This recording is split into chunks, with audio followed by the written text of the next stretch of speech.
रावजी बाजार थाना क्षेत्र के जबरन कॉलोनी में हुई हत्या की कट जबरन कॉलोनी में हुई महिला की हत्या के पीछे सेक्स संबंध। मृतका के इंस्टाग्राम पर 50,000 फॉलोअर्स। परिजनों ने मृतका का शव लेने से किया इनकार। पुलिस और नगर निगम ने मिलकर किया अंतिम संस्कार। पुलिस ने आरोपी को गुना से किया गिरफ्तार। इंदौर के रावजी बाजार थाना क्षेत्र के जबरन कॉलोनी में हुई एक महिला की कैंची मारकर हत्या के मामले में पुलिस ने आरोपी को गुना से गिरफ्तार किया है। वहीं इस मामले का खुलासा करते हुए पुलिस ने हत्या के पीछे सेक्स संबंध को वजह बताया है। दरअसल ये पूरा मामला रावजी बाजार थाना क्षेत्र की जबरन कॉलोनी का है, जहां पर कुछ दिनों पहले मृतका निकिता प्रजापति ने किराए से एक कमरा लेकर रह रही थी। वहीं कुछ दिनों पहले इसकी इंस्टाग्राम के माध्यम से आरोपी प्रवीण धाकड़ से पहचान हुई थी, जिसके बाद कई बार इन दोनों ने साथ में मिलकर नशे का सेवन भी किया था। वहीं घटना के दिन मृतका और आरोपी दोनों ही उसके घर पर थे, जहां आरोपी के द्वारा मृतका से सेक्स संबंध बनाए जाने की कोशिश की, लेकिन जब मृतका निकिता के द्वारा इसका विरोध किया गया तो गुस्से में आकर आरोपी के द्वारा उसके गले में कैंची मारकर उसकी हत्या कर दी गई, जिसके बाद ही वो मौके से फरार हो गया। जिसमें पुलिस रावजी बाजार में आसपास के क्षेत्र में लगे सीसीटीवी कैमरे की सहायता से उसकी पहचान की, जिसमें उसकी पहचान प्रवीण धाकड़ निवासी गुना के रूप में हुई है। जिसके बाद एक टीम का गठन कर आरोपी को गुना से गिरफ्तार कर लिया गया है। पुलिस टीम ने बताया कि मृतका के इंस्टाग्राम पर 50,000 फॉलोअर्स भी थे। इसी के साथ मृतका के शव को परिजनों ने लेने से भी इनकार कर दिया था, जिसके बाद पुलिस ने नगर निगम की टीम के साथ अंतिम संस्कार किया है। तो ये थी इंदौर से रियाज खान की रिपोर्ट। खुलासा किया गया, क्या पूरा मामला है? 9 तारीख को रावजी बाजार थाना क्षेत्र में जबरन कॉलोनी में एक 20 वर्षीय महिला का शव बरामद किया गया था। सूचना मिलते ही मौके पर पुलिस पहुंची और वहां पर घटनास्थल की तस्दीक करी गई, जिसमें जो मृतका का शव था उसकी शिनाख्तगी निकिता प्रजापति निवासी सागर के रूप में हुई। उसके बाद लगातार उसकी हत्या किसके द्वारा करी गई है इसके लिए तफ्तीश जारी थी। अलग अलग टीमें बनाई गई थी। मृतका की हत्या उसके गले में कैंची मारकर की गई थी।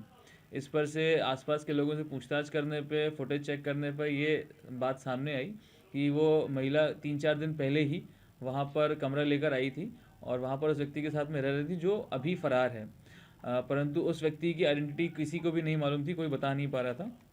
तो मृतका का इंस्टाग्राम अकाउंट, मृतका के फ़ोन्स और कैमराज और आसपास के लोगों से पूछताछ करने पर ये बात सामने आई कि जो व्यक्ति उसके साथ रहने आया था उसका नाम प्रवीण धाकड़ था, जो कि गुना का रहने वाला था। इंदौर में यहाँ गोदरेज कंपनी में काम करता था और लगभग 10 दिन पहले ही मृतका से उसकी मुलाकात हुई थी। बड़ी मशक्क़त करने के बाद में रावजी बाजार थाने की टीम गुना पहुंची और वहाँ पर उसको गिरफ़्तार किया। गिरफ्तार करने के बाद में उससे पूछताछ में ये बातें सामने आई कि वो लगभग 10 दिन पहले से ही मृतका के साथ में आया था। इंस्टाग्राम के माध्यम से उसकी दोस्ती हुई थी और लगातार ये लोग शराब पीने और नशा करने के लिए साथ में रहते थे। दिनांक 3 से लेके 7 तारीख तक जो आरोपी है वो मृतका के साथ था और ये लोगों ने नशा किया था। इसके बाद आरोपी के द्वारा बताया गया कि उसने मृतका के साथ में ज़ोर ज़बरदस्ती करने की कोशिश करी, जो कि मृतका के द्वारा विरोध किया गया। उसका विरोध करने के बाद विवाद होने पर गुस्से में आकर नशे में आरोपी के द्वारा कैंची से हमला करके उसकी मृत्यु कर दी गई, हत्या कर दी गई। उसके बाद वो अपनी गाड़ी लेकर के यहाँ से सीधे अपने गृह जिला गुना फरार हो गया था। किस तरीके से हम लोगों के द्वारा 3 टीमें गठित करी गई थी। इसमें लगातार टीमें सीसीटीवी फुटेज को चेक कर रही थी, आसपास के लोगों से और फ़ोन रिकॉर्ड्स को चेक करके जिन भी लोगों के नाम सामने आए थे उनसे पूछताछ की जा रही थी। जो भी सुराग मिल रहे थे उन्हें एक एक चीज़ को वेरीफाई किया जा रहा था। इंस्टाग्राम अकाउंट को देखा गया, फ़ोन रिकॉर्ड्स देखे गए, फुटेजेस देखे गए और अन्य जो लोगों के बयान है उसको वेरीफाई करने के बाद में हम इसको लोकेट कर पाए थे। पहले हमने आइडेंटिफाई किया कि ये व्यक्ति प्रवीण धाकड़ है, फिर उसको हमने लोकेट किया जो कि गुना में उसकी लोकेशन पाई गई। उसके बाद उसकी गिरफ्तारी के लिए हमने टीम रवाना करी थी गुना में। जिन लोगों को मकान दिलाए थे या जो मकान थे उसने डॉक्यूमेंट नहीं लिए उसको लेकर? जी हाँ, मकान मालिक के द्वारा डॉक्यूमेंट्स नहीं लिए गए थे और ना ही थाने पर सूचना दी गई थी। इसके लिए पृथक से मकान मालिक के विरुद्ध में 188 का मुकदमा कायम किया जाएगा और उसके विरुद्ध वैधानिक कार्रवाई की जाएगी। जिसने मकान दिलाया था उसको भी हिरासत में लिया?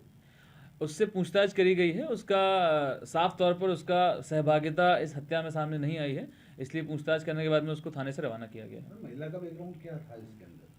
ये महिला 20 वर्षीय महिला थी जो कि सागर की रहने वाली है। इंस्टाग्राम अकाउंट में इसके काफ़ी ज़्यादा 50,000 लगभग फॉलोअर्स थे और इंस्टाग्राम अकाउंट पे ही रील्स बनाने का और इस प्रकार के काम वह महिला करती थी। परिवार के लोगों ने सर शव लेने से भी इनकार कर दिया था। किस तरीके से फिर पुलिस ने इसका दाह संस्कार किया? शव बरामद करने के बाद में मृतका के परिजनों से, जो कि सागर के निवासी हैं, उनसे संपर्क किया गया था और उनको बॉडी सुपुर्द करने के लिए बताया गया था, परंतु किन्हीं कारणों वो यहाँ नहीं आ पाए थे, जिस कारण से नगर निगम की मदद से पुलिस थाना रावजी बाजार के द्वारा उसका अंतिम संस्कार कराया गया और उसको सम्मानपूर्वक उसको अंतिम संस्कार कराया गया। सर, 5 सीम बरामद हुई, ऐसी बात सामने आई, किस तरह की सीम हुई? जी, घटनास्थल से अलग अलग चीज़ें बरामद हुई हैं। घटनास्थल से मृतका की मार्कशीट बरामद हुई है, एक एफआईआर बरामद हुई है, कुछ सिम बरामद हुई हैं। ये सारे साक्ष्य जो थे मृतका के आइडेंटिफिकेशन और आरोपी के आइडेंटिफिकेशन में काफ़ी कारगर रहे हैं, जो कि इस विवेचना में एज एविडेंस इंक्लूड किए जाएंगे। एंड देश प्रदेश की खबरों के लिए धार न्यूज को सब्सक्राइब करें, लाइक करें, कमेंट करें और बेल आइकन दबाना बिल्कुल ना भूलें। देखते रहिए धार न्यूज।